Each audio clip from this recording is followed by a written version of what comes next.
بسم اللہ الرحمن الرحیم۔ کمزور شخصیت کے لوگ معاف کرنے میں تاخیر سے کام لیتے ہیں، جبکہ مضبوط کردار کے لوگ معاف کرنے میں دیر نہیں کرتے۔ یار ایسا کیوں ہوتا ہے کہ اگر مرد مخلص ہو تو عورت بے وفا، اور عورت مخلص ہو تو مرد بے وفا؟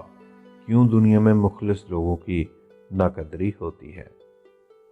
اگر اللہ موت لکھ دے تو مچھر بھی جان لے لے گا، اگر بچانے پر آ جائے تو سمندر بھی راستہ دے گا۔ یہی ہمارا ایمان ہے اور یہی ہمارا عقیدہ ہے۔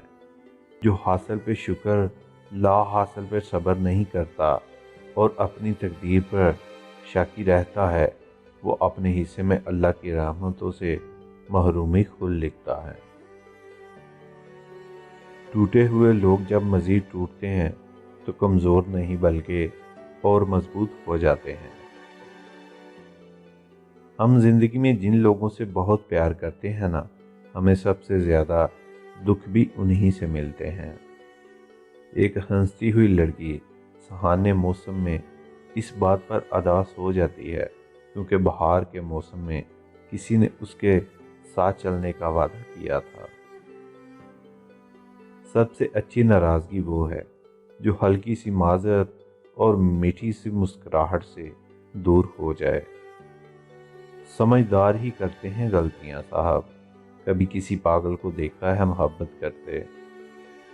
آپ کے بہت زیادہ مضبوط دکھائی دینے کا ایک نقصان یہ بھی ہے کہ لوگوں کو کبھی یہ خیال نہیں آتا کہ آپ کو بھی کبھی تسلی کی ضرورت پڑ سکتی ہے۔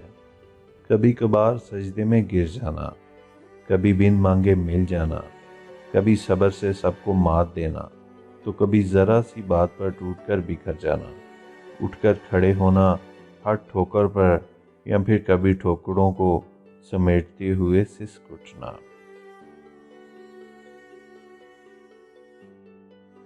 زندگی گر کر اٹھنے کا نام ہے، زندگی خدا پہ یقین کا نام ہے، زندگی موعظوں کا نام ہے، زندگی مسکرانے کا نام ہے، ٹھوکر لگ کر سیکھنے کا نام ہے زندگی، مرنے تک جیے جانے کا نام ہے زندگی۔